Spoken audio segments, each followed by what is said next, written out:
How much damage, how many calamities, disruptions and devastations of kingdoms have there been? How many souls have perished in the Indies over the years, and how unjustly? How many unforgivable sins have been committed? Bartolomé de las Casas. In December of 1492, 3 ships under the command of Christopher Columbus approached the second-largest island in the Caribbean. For 8 weeks, Columbus had traveled from the Bahamas to Cuba, finally reaching the site of modern-day Haiti and the Dominican Republic, the island he would name Hispaniola. The island was then populated by people known as the Taino. One region was controlled by the paramount chief, Wakanagari.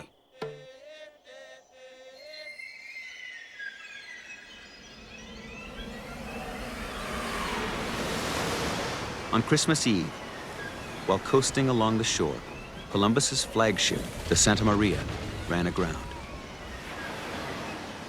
When Wakanagari learned the news, he sent all his people from the town with many large canoes to unload everything from the ship. So great was the care and diligence which that king exercised, and he himself was as diligent unloading the ship as in guarding what was taken to land, in order that everything would be well cared for. Grateful for the island leader's help, Columbus accepted his invitation to come ashore. The admiral left to dine on shore and arrived at the time when 5 kings had come, all subject to the one who is called Wakanagari. Wakanagari came to receive the admiral as soon as he had reached land and took him by the arm.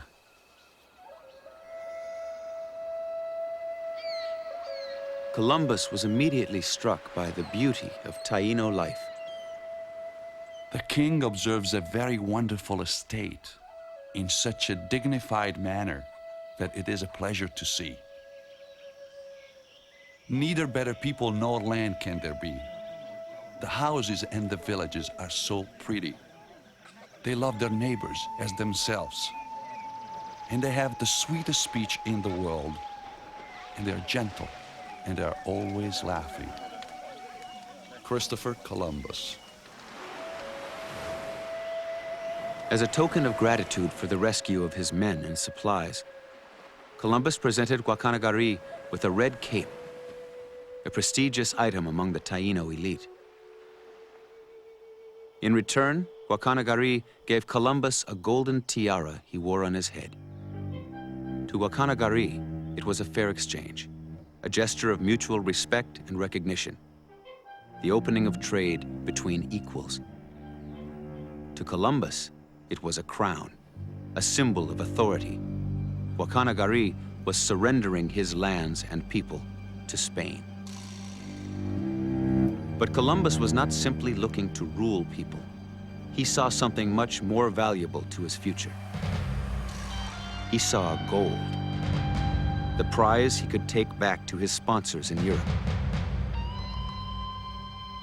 There was wealth to be had, and to the Europeans of the time, wealth belonged to those strong enough to take it.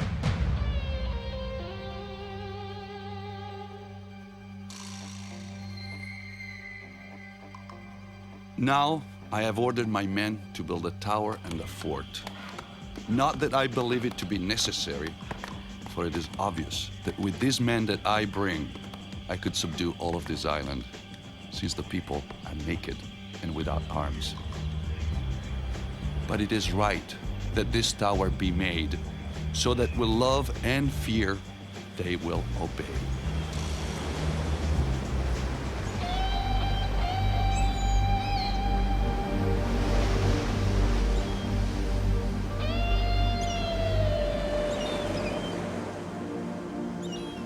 Leaving behind a contingent of men in a fort built from the timbers of the Santa Maria, Columbus set sail for Europe. With him, he would carry the news of a new world, gold and docile island natives. Wakanagari and the Taino had no way of knowing what was about to happen to their ancient way of life. The Taino's ancestors were part of a series of migrations of South American Indian people dating back over 2,000 years. They farmed the land and harvested the wealth of the sea. Taino traders traveled in huge ocean-going canoes capable of carrying up to 150 men. Boats laden with feathers, gold, wood, pottery, beautiful birds, cotton fabric, and food. Island nations were woven together by trade. Trade was the communication system by which nations knew one another and maintained peace. Some trading partners even exchanged their names to create lasting bonds between their communities.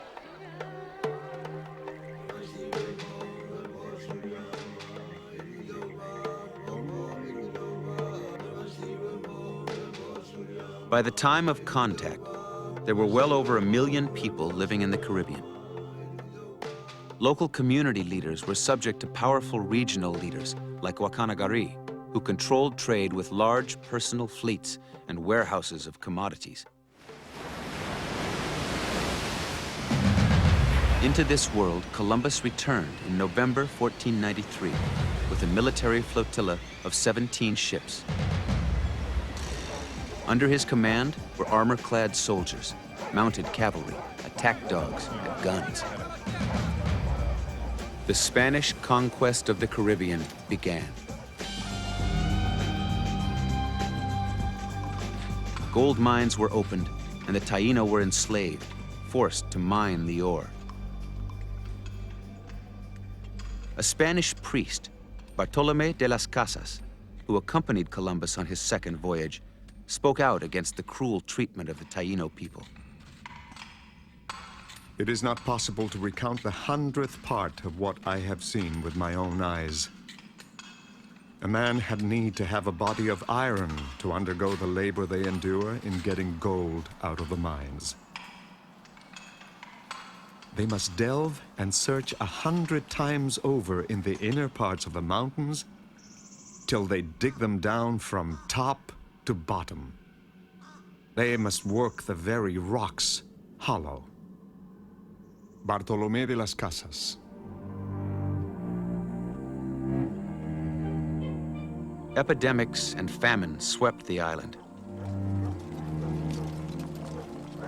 Yet the Spanish continued to demand that the beleaguered Taino supply them with both food and labor.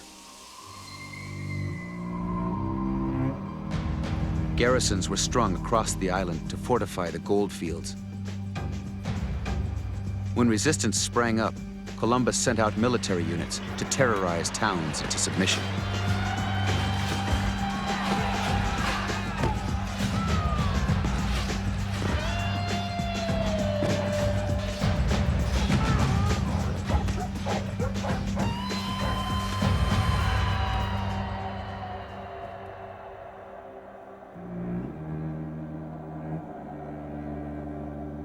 They were so relentlessly persecuted and pursued with their wives and children up into the hills, so tired, hungry, and harassed.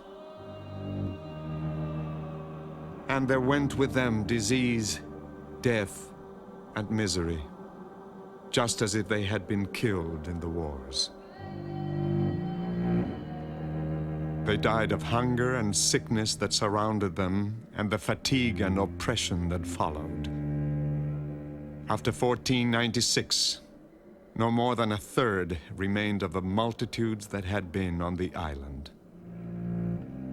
Taino suffering was so severe that thousands took their own lives rather than submit. Wherefore many went to the woods and there hung themselves, after having killed the children, saying it was far better to die than to live so miserably. Some threw themselves from the high cliffs down precipices. Others jumped into the sea, and others starved themselves to death. Benzoni, soldier for Spain. Some escaped into the mountains, including Wakanagari, the paramount chief who had befriended Columbus. He soon died, a homeless wanderer. By 1503, 11 years after Columbus's first voyage, only a few pockets of resistance remained. In the mountainous region of Sharawa, Taino people ruled by a woman named Anacaona successfully evaded Spanish demands for labor. Determined to break the resistance, the Spanish governor requested a diplomatic meeting. Anacaona agreed and summoned 80 regional sub-chiefs to her state house for the meeting.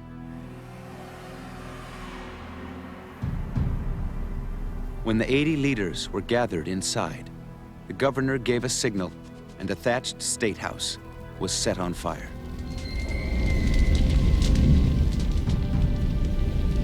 Soldiers lined up outside with swords.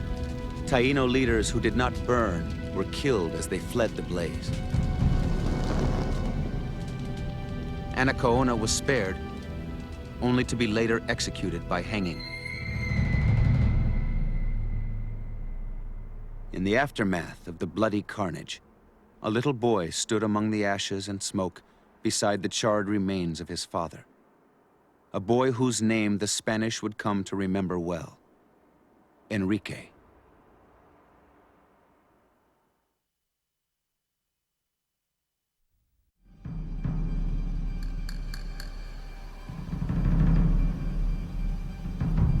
The child who witnessed the murder of his father and the other Taino leaders in Sharawa was taken away from the killing field by a Spanish priest.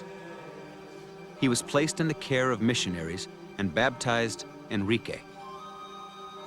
Although raised by Spaniards, he never forgot his own identity, heir to the chiefdom of the Bahoruco region of the island.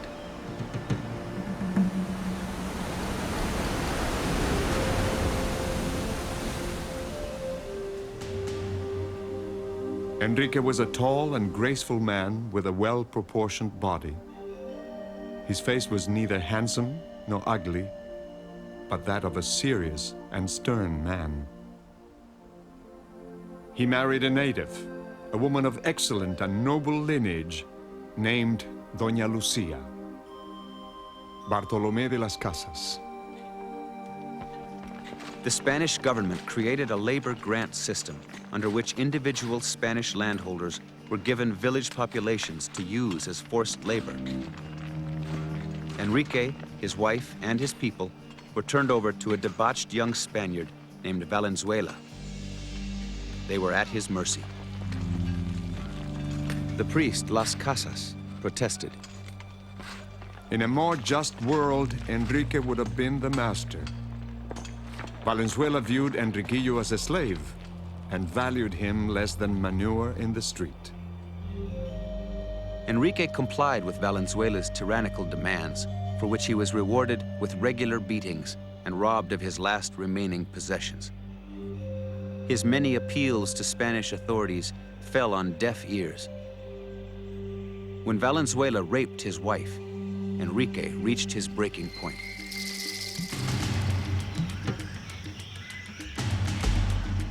He and his followers escaped to their homelands in the lofty Bahoruco Mountains.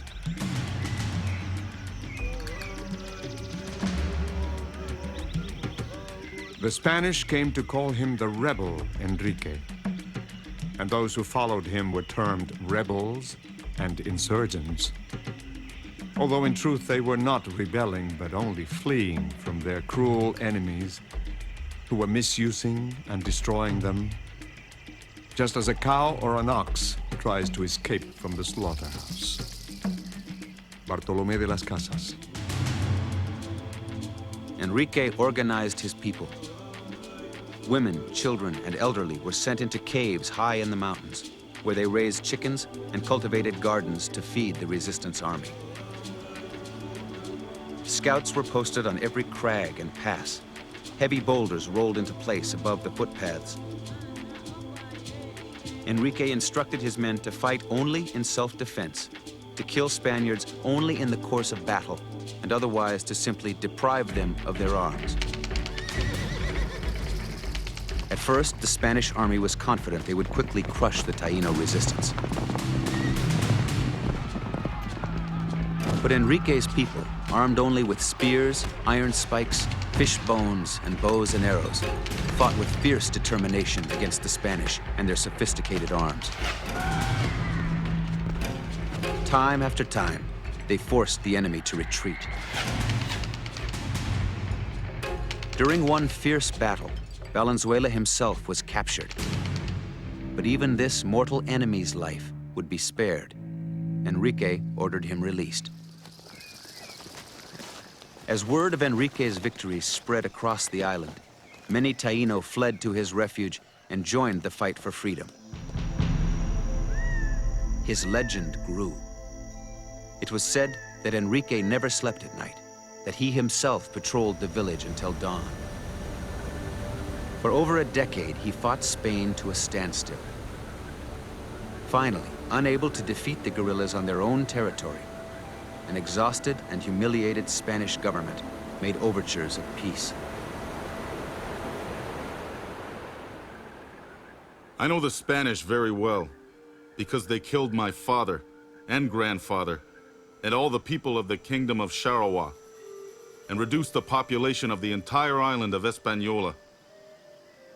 I have fled to my own land, where neither I nor any of my followers are harming anyone, but are simply defending ourselves against those who came to capture and kill us. I need not talk to another Spaniard. Enrique, Taino. But there was one Spaniard to whom Enrique would still talk, the priest, Las Casas.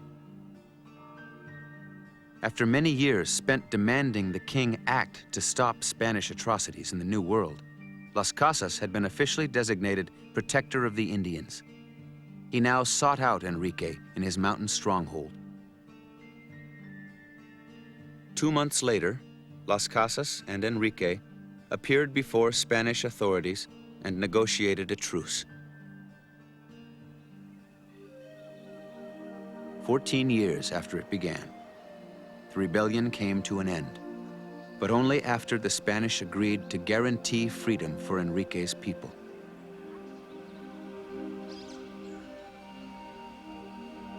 At the base of the Cibao Mountains, Enrique settled with his 4,000 followers, the last members of a culture that had flourished for millennia. By the end of the century, the Taino population that Las Casas had estimated at 2 million was officially reported extinct.